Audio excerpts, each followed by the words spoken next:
25th is our conference. So that's our once a year conference. It's sort of like an all day like this. I don't know if we're gonna have Mexican food, but it's gonna be down at the House of Blues. And we're essentially gonna have every listing broker, every property manager, every lender in DFW focused specifically on BNC multifamily.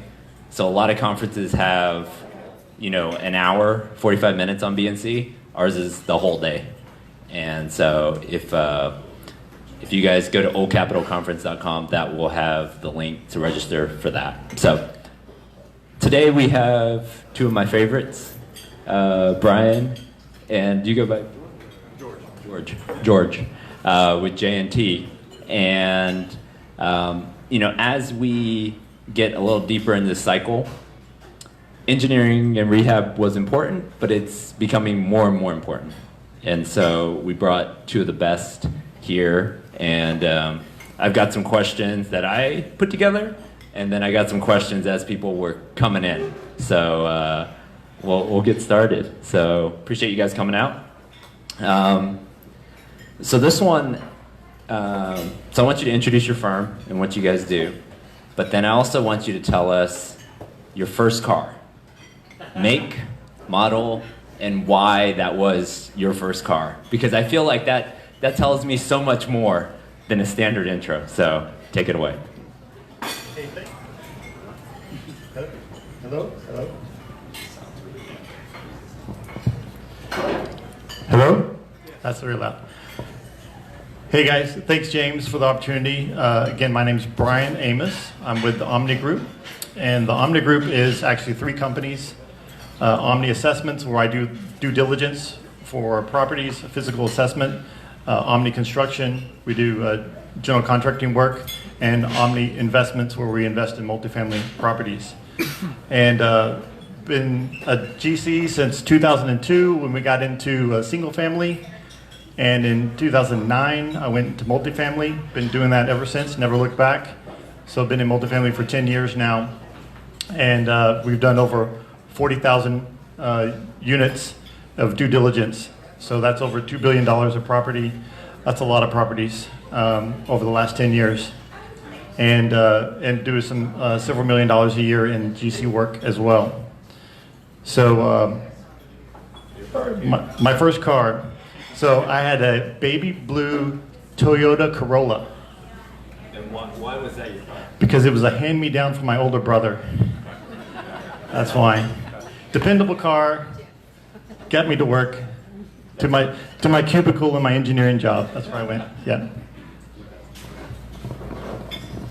Hello, my name is George Abreu. I'm the owner of J&T Developers. We're a general contractor. We focus mainly on multifamily and commercial. I also started in single-family investments 12 plus years ago. Shortly after that, we opened a contracting company. Had trouble finding a good contractor. And since then, the construction company has really taken off. And probably about 4 or 5 years ago, we started focusing just on multifamily and commercial as well. No more single family. And sort of the same on the investments. So we don't really do any more single family investments, just mainly multifamily. And that's for like the past 2+ years. And as far as my car, so my first car was a white Ford Probe. It looked really fast, and it was not.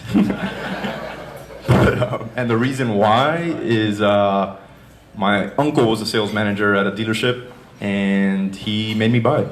That's why. Okay, so when should investors reach out to you guys? Is it early on in the process of a deal? Is it after the deal, before the deal? Give us sort of timing on when investors should reach out to you and what you exactly do for them. Like maybe each of you could give us one example of a recent deal, like sort of from beginning to end. Okay, so as far as when you guys should reach out to us, preferably after your due diligence, or I mean, you can even give us a heads up that you're going towards due diligence.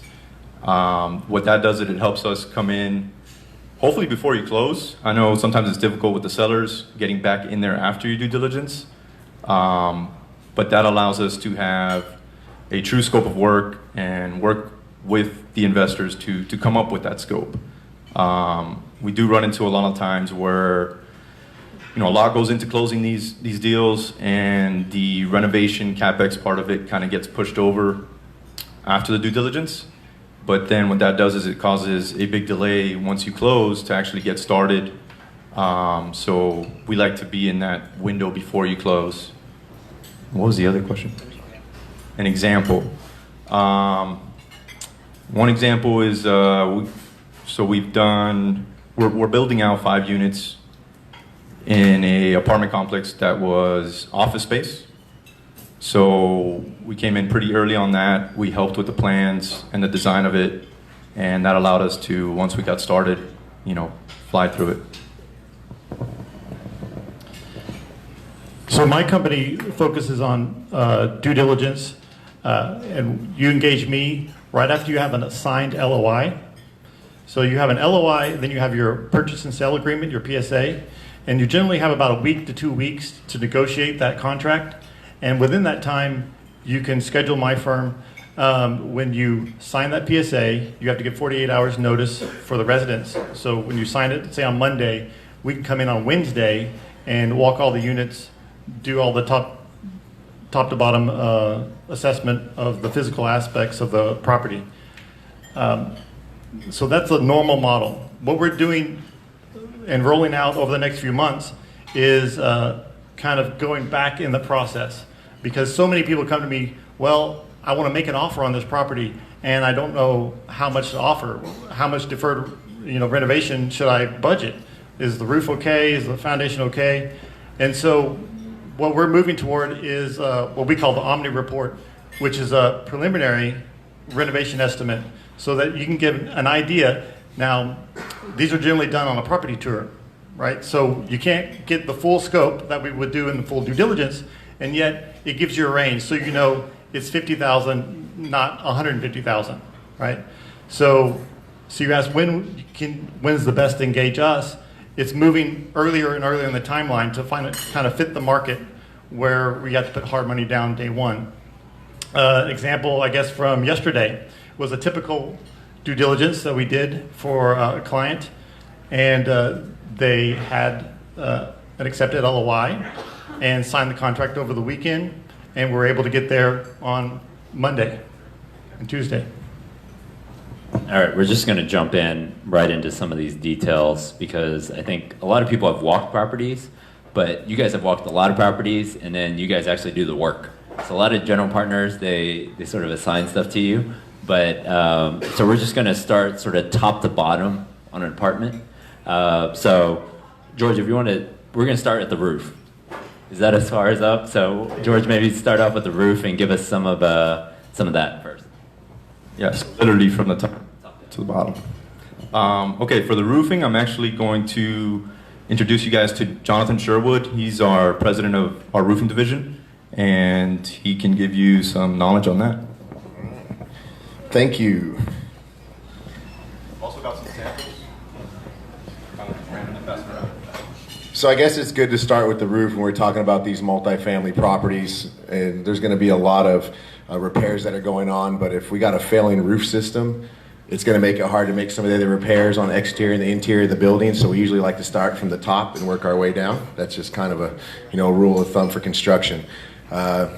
Real quick, just my experience in it. I've been in roofing now for about 12 years. I was originally in Colorado. I had a roofing and construction company and was bought out by the regional operation manager at John Mansville, which is a single-ply or commercial roofing membrane manufacturer. And then I've been with J&T now for about 6 years. I came out to Texas just because there was more commercial opportunity, and that's what I specialize in. So it's going to be multifamily, low-slope systems being single-ply. That could be modified bitumen, EPDM, PVC, or TPO. Shingles, which we're all pretty familiar with. And then we do a lot of fluid-applied restorations, and we target a lot of fluid-applied restorations on the multifamily just because of the differences between the single-ply and the fluid applied. I do believe, and at J&T we do believe that there is a efficient system for every investment. We don't think that there's one particular system that's going to be a fix-all or a cure-all for all these buildings. So when we do make these inspections and we gather the data that we need, we try to make sure that we get the most efficient system for the client's investment. Big thing for multifamily investors, I've worked with a lot of them over the last 6 years, is going to be the ROI. So what they're typically looking for is a very cost-effective approach with at least a minimum of a 10-year transferable warranty on it. They want to make sure they're getting a good system, and they want to make sure they have a warranty that's transferable. And just to be very transparent, we live by the square foot in this multifamily game. Everything's going to be by the square foot. So let's talk a little bit about the systems. You have your single ply, which most commonly is going to be your TPO. You'll see on a lot of your low slope systems out there. I do quite a bit of single ply. I do try to lean a little bit more on the fluid applied restorations when it comes to multifamily, and I'll give you some of the reasons why. If we have a low slope system and we have a single ply on there, whether we're doing a layover or we're tearing off and going back on, we're typically going to be using fasten plates and screws, which are getting passed around.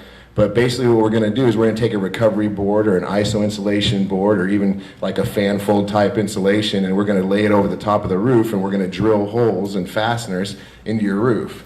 Then we're going to lay over a water shedding membrane, which has seams in it, which just sheds the water off, and either glue it or mechanically fasten it as well. In my opinion, a lot of times there's more opportunity to fail due to the seams and due to drilling all the holes into the structure like that. So I tend to go a little bit different route. The fluid applied restoration being, we'll lay down anywhere between 1 inch to 3 inches of 2.8 pound closed spray polyurethane foam. That is a completely waterproofing agent. As soon as it comes out of the gun, it immediately becomes hard. It immediately becomes waterproofing. You can hit it with a hammer. Now, foam is not susceptible to UV rays, so you do have to put some type of elastomeric coating on top, whether it's a silicone or acrylic or a urethane or polyurethra to go over to protect it from the sun. The good thing about that is we alleviate all the screw holes, all the seams, and we trade a water shedding product for a waterproof product. And then from an investor standpoint, all of that can be written off in the first taxable year instead of depreciated over time like the other roofing systems, because it's considered the green or the preventable maintenance approach. And then it's also going to help obviously with your heat and your cooling bills. I do believe that single ply can be used in a lot of other areas as well, just depending on what the structure is. A lot of times when we discuss this multifamily, we like to ask if you have any questions, just because sometimes it's easier for you to pick our brain on something you may be thinking of.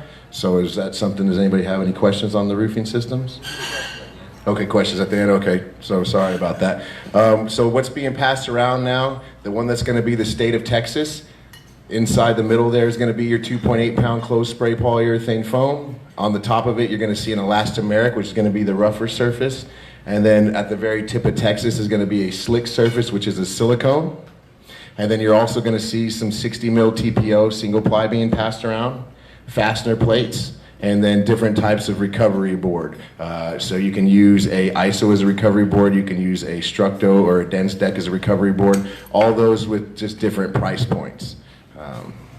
Then the multifamily shingles, we do quite a bit of that. We do use a lot of Atlas and GAF, just depending on the specific property and what price point we're trying to dial in on. But majority of the time what we're trying to do is get a very cost-effective approach with the good warranties I said before, and find the right systems so you guys can get those properties rehabilitated and continue with the investing. So the two things, on, let's say, 2-story garden style, per unit cost for a roof replacement, what would your estimate be? An asphalt shingle? When you say garden style, you mean like a gable pitched roof? Okay, so we get them to our multifamily customers for just under $2, or right around $2. Now, if you were to have an extremely steep pitch or multiple layers or unforeseen, obviously we can address those, but we try to get everything just under $2 for you, which is a very aggressive price point. That's completely turnkey with the warranty and taken care of for you. And then on the low slope, per unit, as in? If you have a 100-unit deal, what would it be? Well, everything's done by the square foot, so it's to be around $2 a square foot. Yeah, so it would be a great number to use during your Correct, as in 200 a square. So that's a good number to use on your fluid applied or your single ply. I would recommend, if you're looking at a single ply, to use a number between 350 to 500. The reason for the vast gap is whether or not you're laying over an existing system, and municipality will allow you to have 2 systems on a building, or whether you're removing to the deck and putting on a full new system. And if you're looking to restore the roof, depending on if you're using foam or just the fluids itself, you're going to be anywhere between just under $2 to about $3.50, depending on how much SPF you were to lay down, whether you use acrylic versus the silicone. But that would give you an idea of some of the price points. Perfect. Thanks a lot. That's more roofing than I've ever heard, so I love it. But when you're looking at deals, especially now, the amount of money that you have to go hard day one with, roof is one of the biggest ticket items that can mess up your budget. And almost every owner kicks the can down the road on roofing to you, the next investor. And so at some point, you're going to have to bite the bullet and replace the roof. And so knowing that up front, because that number can kill a deal. Yeah, Brian. So I appreciate the information that Jonathan provided. So what I want you to get out of that is you don't need to be a roof expert to be an apartment investor. You bring in the experts to help you evaluate the property. So you collect the information. So when you're doing a property tour, is it a pitched roof or is it flat? And then you pass that on if they're not able to tour with you. And know that you don't have to become a materials expert and all that. You can become a deal expert. And then you put a team around you that can take care of all those different systems. Perfect. So what we'll do is, I've got like 8 things here on top 10 things to look for. So we'll hit each one of these probably a minute a piece. Let's do that. So we did roof, foundation. So when you're doing a property tour, you're going to have 2 types of foundations, slab or pier and beam. So when you walk a property, you're going to look for air vents that'll indicate that it's a pier and beam property. Those are made in 40s, 50s, and 60s, some in the 70s, but that's typically if you're looking at being in C-class properties, they're older properties. They do have newer pier and beam systems, but not in most of the properties that we're looking at. And foundation repair is another thing that they kick down the road a lot of times. And here's where you have to be careful on who you bring out to the property. And many foundation repair companies want to repair everything just because it's off just a little bit. Well, there's a little more of a tolerance in multifamily than in single family. So you have to take their information and then go through that and determine what do you really need to do. So most properties, particularly in North Texas, have some foundation movement. And so you got to know where maybe adjust a corner here and there, and it might take care of the problem.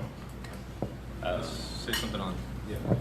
On the foundation, so a lot of foundation companies, most of them can come in and fix the foundation, but a lot of them don't look at why. Why is the foundation shifting?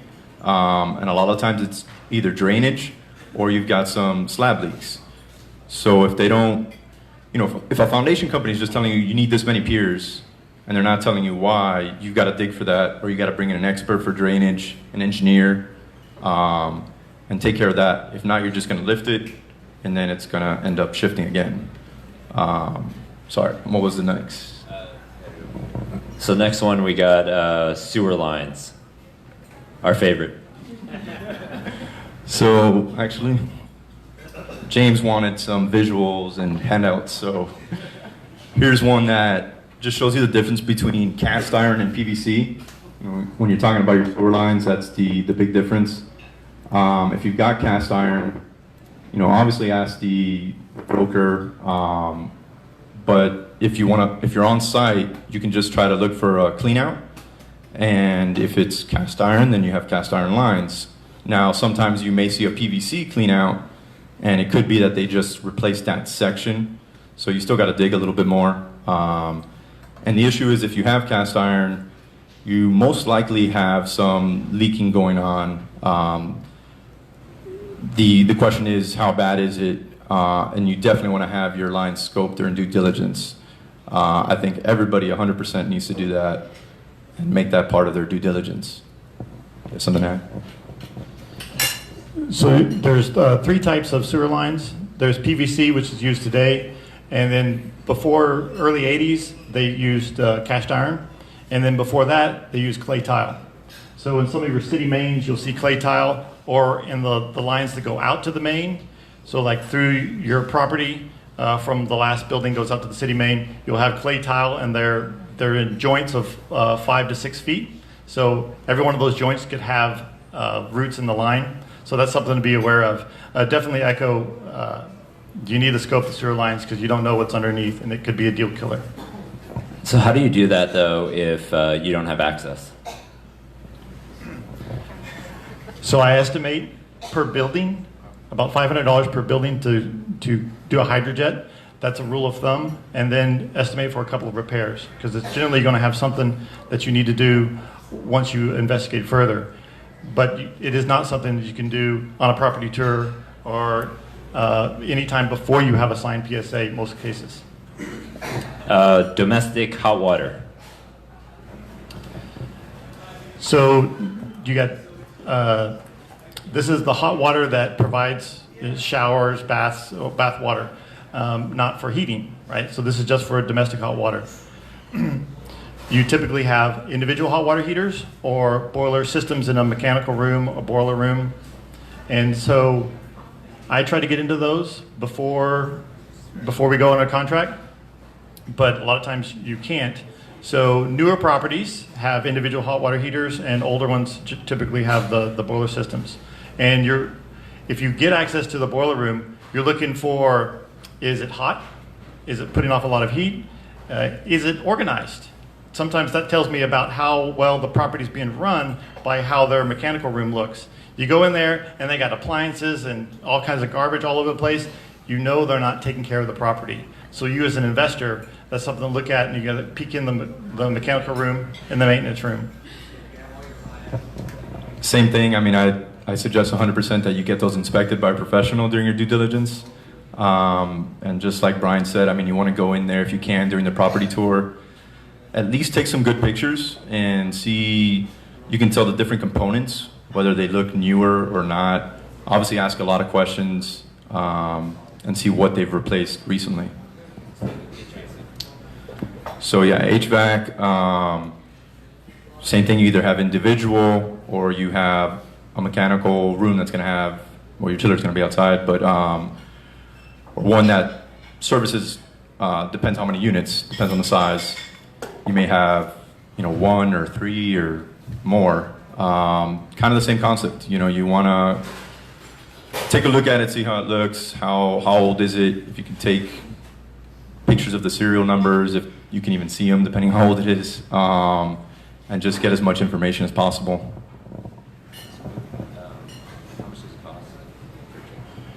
Okay, so 2 types of systems, individual systems and chiller systems. Typically for heating and cooling, you have a chiller and a hydronic boiler. They go together, one's for cooling, one's for heating. And so James asked me how much to replace these type of systems. If you're on an individual, it's about $3,000 per system, right? About $1,500 on the inside, $1,500 on the outside. So your individual systems are made up of 2 parts, just to clarify. There's a condenser on the outside, like think of your house. You have a condenser on the outside, and you have an air handler or heater furnace inside your house. So same thing with an apartment complex.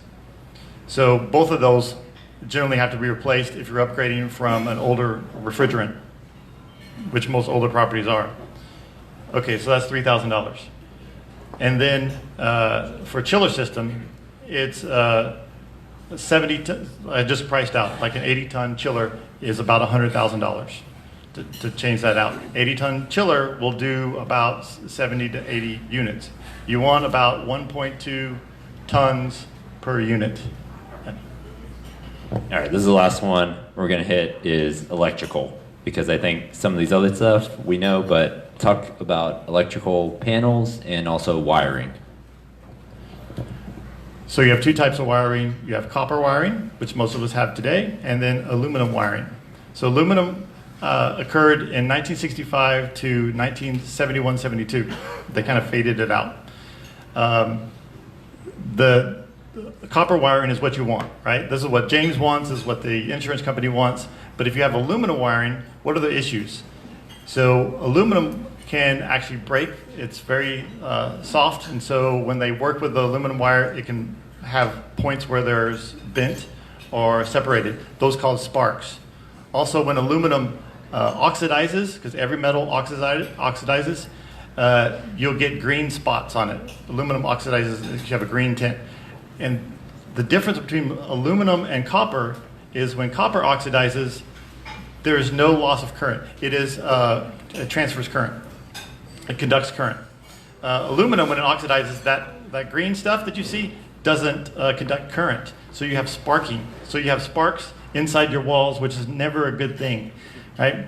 So those joints on the end is where you need to do a retrofit, right? So there's different ways of doing that, but you want to make sure that you go through that process to retrofit those plugs and switches. Panels. The other panel that we want to make sure that you make note of is Federal Pacific Electric Company panels. Now, the model brand that we see a lot is Stablock. So they're not two different things. So like my Toyota Corolla, right? Federal Pacific is the brand, and then the Stablock is the model. So you see that a lot between late 70s and early 80s. Real quick, so I've got another handout saying exactly what Brian just said about Stablock and Federal Pacific. That way you guys know exactly what you're looking at. If you see this, it's bad. Make sure you budget to replace the panel. And to replace a panel, figure, yeah, I was gonna say 600, 500 to 600. And as far as, so if they tell you that you've got aluminum, but don't worry about it, we've done the pigtails and all that, I suggest you still have a professional master electrician come with you during due diligence, or if you hire Brian to do it, I'm sure he does that, right? Yeah, they check it. But just make sure it gets checked and it's done properly. You randomly pick some plugs and switches and have it checked. So over the last, let's say, 6 to 12 months for you guys, what are investors doing on rehabs? So are they doing mostly exterior, mostly interior? What is sort of new investors or experienced investors doing that you've seen on your properties? Well, one thing that you asked us before is like, what are the most successful investors doing, right? What are they doing on rehabs? What are they doing? Well, it's something what I would call strategic renovation. They're not doing everything. They're not fixing everything that could possibly be fixed, and they're not just kicking the can down the road, so to speak, like you were saying, and depending on appreciation. They're actually strategic in what they're doing in the renovation. So one of the best that I've seen do this is Michael Becker, right? So if you heard Michael Becker on the Old Capital podcast, which I recommend you subscribe to, he goes through, and I've worked on 22 of his properties. So you see that you do the things that the potential renter would appreciate, right? The patio fences, and you make them maybe a new color, cedar stained fences. And then you fix the office so that when they come in, the office has been renovated. And then you add an amenity, exercise area. And then you clean up the pool, make sure the pool looks good. So you have, and then you can, depending on your grade of apartment, you can do a basic clean upgrade in a unit, or as a lot of these have been late in the cycle, so to speak, that you can do an upgrade on the interiors to do better materials like granite countertops. So I don't know if this is mainly just upgrades, or are you talking about deferred maintenance as well? Yeah, so on the deferred maintenance, I mean, most of the investors, at least the ones we work with, and on our properties, we definitely want to harden the property, make sure we take care of whatever deferred maintenance there is. I am seeing a little more strategic on that side. You know, John touched on doing your fluid applied versus replacing the whole roof and things like that, being later in the cycle. And then as far as the interiors, you know, I think a lot of that depends on the area, the market. But same thing. I mean, I still see investors being very strategic with it. Maybe they know they can get a better rent bump on the 2 bedrooms, then they're focusing just on the 2 bedrooms, on the nicer upgrades, and things like that. Yeah. So, I mean, you guys have done a lot of renovations. What is something you thought going in, it was going to work this way, it fails, and then now you're never going to do it that way again? Anything like that where you thought about it and it made sense at the time, but now you're changing your mind and doing it a different way? I would never put in a water park again. Wouldn't do that. Wouldn't do that. So interior units, I don't think we'll ever do just turns again as far as a company. We do bulk vacant units and get those upgraded, but I think the turns is better for your property manager to do. So both of you guys are investors in multifamily as well. What has being on the investor side of the business carried over to the engineering side? Like how is it different now for you? Okay, so as far as an investor, I think it's helped because I'm doing this as well, and I know I'm doing the property tours, so I know what the investor wants on that end, so we're trying to supply that to them. I understand that there's an return on investment that you're trying to get your investors, and we've just been able to kind of make sure that we're keeping that in mind with our pricing, with our suggestions, and whatnot. For me, I'm an investor first.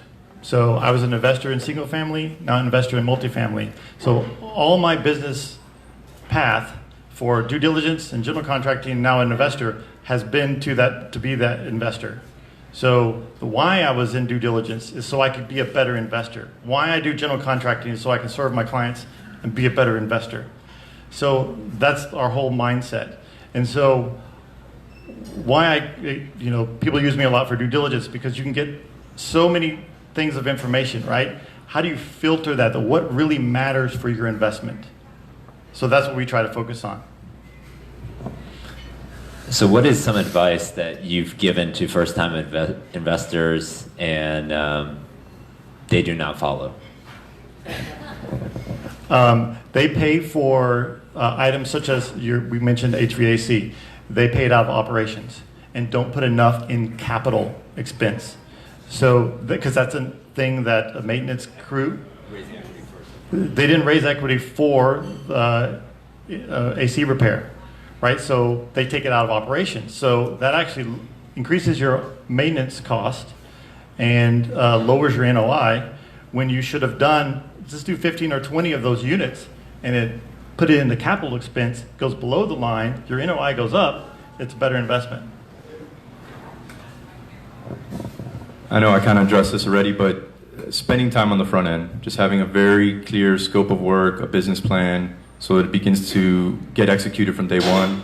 I see it time and time again where they've got this CapEx budget, they've got this somewhat business plan, but then they're not sure what they want to do, and they kind of lean on the contractor, like, okay, well, here, get it done. Well, what do you want us to do exactly? Obviously, we can give suggestions, but yeah, just spending that front end time. Did you have a question? Yeah. So going from single family to multifamily, being in contracting, what is like a handful of big differences? Because I find it in my brain important to pick someone that's experienced only multifamily to bring on board, but constantly getting single family people trying to market. So can you explain the difference? Yes, I'll repeat the question for everybody. So a lot of people come over from single family. From your contracting side of the business, what is different? Okay, so if you're experienced single family flipper and you want to come into a multifamily, I use none of those traits at all. Zero. Competency, speed of execution, insurance, professionalism. You don't get a guy in your truck, right? So we run professional companies. We have insurance. We carry liability. We have staff. it's not the same in single family, which anybody can kind of throw their hat in the ring on that. Same thing. I mean, it's the manpower. You can't take somebody that's used to doing a single family and throw them into doing 200 units. It's not going to happen.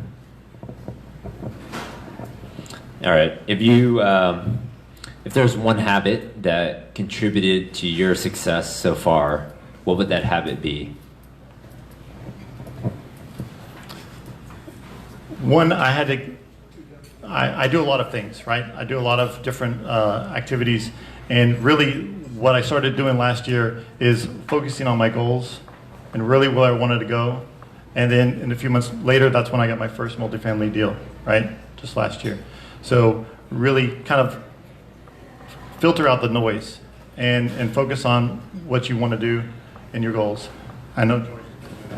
Yeah, thanks. You just stole mine. But no, finding your passion and then focusing on that. I know it's not an actual habit, but like you said, there's a lot of noise out there. There's a lot of squirrels, shiny things out there. But you've got to focus, and you've got to do that on a daily, weekly, monthly, yearly basis. Set your goals and then go towards it. All right, if you guys have any questions, raise your hands and we'll try to get them answered here. Any questions out there? Yeah, go ahead. Go ahead. Yeah. James, China. So I don't know how you do a budget today for toilets, for shower inserts, for flooring, for PVC pipe, for electrical conduit, not knowing whether this trade war we got going the last few weeks is going to be settled next week or is not going to be settled this year. Maybe you need to do like 2 budgets for those items, like a non-Chinese product budget, like a Chinese product budget. So Sure. So the question was sort of around China and the tariffs, and if the price of all this stuff goes up 25%, how do you handle that as an investor? So our costs have definitely gone up. So we do shorter terms on our contracts, right? We give you 30-day pricing. Outside of that, we're going to have to renegotiate because really our material costs have gone up. In addition to our labor costs have gone up over the last year. So it's not just materials, it's also your labor in this area. So it's also product availability. I mean, they're not. The government's not focusing on the construction trades right now, today. But yesterday they said that there's Chinese cell phones will no longer be available for purchase in the United States, right? So you don't know whether they're going to come in. Product availability is a worse problem than price increases. Yeah. I have to have PVC pipe if I got to make a plumbing repair. Got it. George, anything to add on that? No. Nothing. Okay. Anybody else? Yeah, go ahead. On the slab foundation, what is a deal breaker when you're trying to evaluate the deal? Yeah. Okay, so most people like to have a slab foundation, but is there something on there that is a deal breaker? Okay, certain areas of DFW are worse than others. So if you look on a map, if you have, Dallas and Fort Worth over here, like facing Dallas, Fort Worth, it runs diagonally across DFW. And so across DFW Airport. Irving, Carrollton, kind of the worst areas. So when you're walking one of those, you think this may be a deal breaker. You need to sample more units and see how much it's off, right? So if you feel several inches, because you can feel that. You usually can't feel 1 or 2 inches, but you can feel more than that. That could be a consideration to be a deal breaker. It's got to be pretty bad to be a deal breaker, as long as you're budgeting enough to fix it. And yeah, I mean, if it feels like you're in a wave pool, maybe, but. Any other questions out there? Yeah, good. There's been some hailstorms in the area. I don't think there's been any like golf ball or orange grapefruit, but maybe enough to do damage on a shingle roof. If you think there might have been hail, but you're not sure, at what point do you say, yeah, I need to call you in and get it inspected? So in DFW, we have a lot of hailstorms, and that can wreak havoc on roofs. And so the question is, when do you bring somebody like yourself in? So my company doesn't do storm repair. We don't do that. We just do due diligence and investor rehabs. So, but George, The second it happens. I mean, Well, what if you don't know for sure if you got hail? that's we give you a free inspection. You know, we contact all our clients after a storm to go check it, and then if you guys contact us, that's good too. Good, thank you. Yeah, you want to make sure. Go ahead, Jeff. As a part of a multifamily diligence, do you look at drainage and tree roots and landscaping in general as an overall part of your due diligence? So the question's around landscaping, drainage, and what was the last thing? Tree roots? Tree roots. Yeah, some of these older properties have huge trees right in the middle of the property. How does that affect? so if tree roots affect foundation, yes. If drainage and affects foundation, yes. Not landscaping. We're not going to put in your flowers or landscape design, stuff like that. So everything that affects the physical asset, that's what we look at. But anything that could be amenity, curb appeal, we don't do. Yeah, good. So, how much does the due diligence cost? Is that a ballpark number for based on size of the complex and so on? Okay, so the question was around how much does it have for one of these guys to come out, do exterior and interior of a property that you're buying potentially? Okay. So when you're looking at full due diligence, after you've got a signed LOI, and then you get your purchase and sale agreement signed, and we come out for a full due diligence, we average around $45 per unit. So on larger properties, that's going to be a little bit lower. On smaller properties, it needs to be a little bit higher. Particularly under 100 units, it's going to be a little bit higher than that. But that's a good ballpark to estimate. So say a 100 unit property is going to be about between $4,000 and $4,500.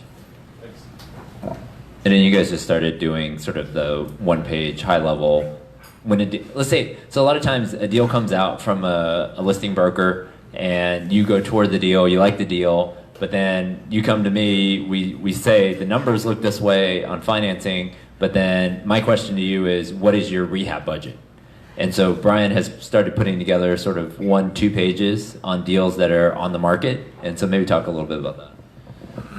Okay, so we actually have an example of that available today. If you text 484848, text Omni to 484848, we'll give you an example of what we call the Omni report, which is just a couple page summary of what to expect.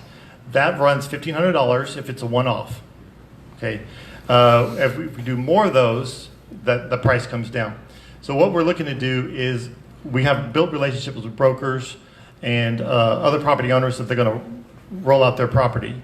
So we like to come and take a preliminary review of that property and be able to offer that on either a subscription or one-off basis, depending on the investor's need. So that's going to cover all these 10 top items that could be potential deal breakers.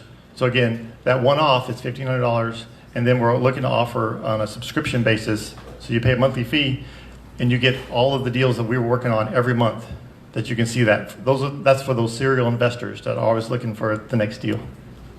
I mean, I think that's so important because, I mean, you can drive the property, but a lot of times the listing brokers are giving more access to Brian, and sometimes when you're touring a deal, you might see one unit and maybe the maintenance shop or the boiler room, but Brian might get on the roof, scope some lines, get you a lot more comfortable with the property, and then when you actually make your offer, you can say, look, I've got a 3-page report, this is what I'm budgeting, so there's going to be no surprises when you get into your purchase and sale and your due diligence. So it's a huge differentiator. So yeah, on that same end, I think that's honestly what's helped us purchase the properties that we're purchasing is because we're able to be a little more aggressive, having a better idea of what it's going to cost. I think what Brian's offering is great. I know we also help, so once we have a relationship with you, we can help you on that front end, whether we go out there or just kind of, you send us a ton of pictures and we can put together something rough, but probably a little closer. You know, usually plus or minus 5% to what it actually ends up being is what we get. Any other questions out there? Okay, so I'll wrap up with just any final words from you guys and take it from there. So this group is, investors, potential investors wanting to get started in multifamily. So what I would say is don't worry about doing single family first, and if you haven't, jump right into multifamily. And the key is build your team. So like I mentioned before, you don't need to be a roof expert. You don't need to be a general contractor. You don't need to wear all hats. And so what I see is a lot of, because I deal with all types of investors. I deal with family houses, large investment firms, one-off investors. And so what I've seen is those who have built the team are the best, to work with. I do deals with them all the time. So start building your team. You don't need to have all the net worth and all the liquidity like James talks about and how to put together an offer. But the same way on the due diligence and rehab side, you don't need to know everything. So put together your team. I agree 100% with that. And also, so I've got a handout here, which you guys can come grab it later if you want, but it's how to properly hire a contractor. I think there's not enough attention put towards that. I'm sure you guys have seen properties that just have botched work and the renovation doesn't look good, and you can get really burned on that aspect. You've got investors trusting you with sometimes million-plus renovations, and if you don't hire the right contractor, it can go pretty bad. I've also got some other stuff in there, some more tips, and thank you for having me. Great. Let's give these guys a round of applause for coming out. So these guys will hang out for a little bit. Actually, John, come up here real quick. You got a second? Actually wanted to bring John up here. So John, actually, if you haven't, everybody's on Facebook, but John has done a phenomenal job of putting together a Facebook group. What's it called? Texas Multifamily Investor Network. So go on Facebook. Maybe talk a little bit about that real quick. Yeah, so I started a Facebook group back in September, Texas Multifamily Investor Network. It's 3,200 members strong. I spent a lot of time curating the members and curating the posts that go up online just to be able to add the most value to this community. So if you are on Facebook, reach out. Great conversations going on, a lot of education, a lot of great articles and data on Texas and multifamily and what's going on in the market right now. Yeah, I mean, I'm part of a lot of groups, and there's a lot of junk on a lot of groups, and Junk does a great job of sort of keeping it on topic. So I love it. All right, thanks, guys.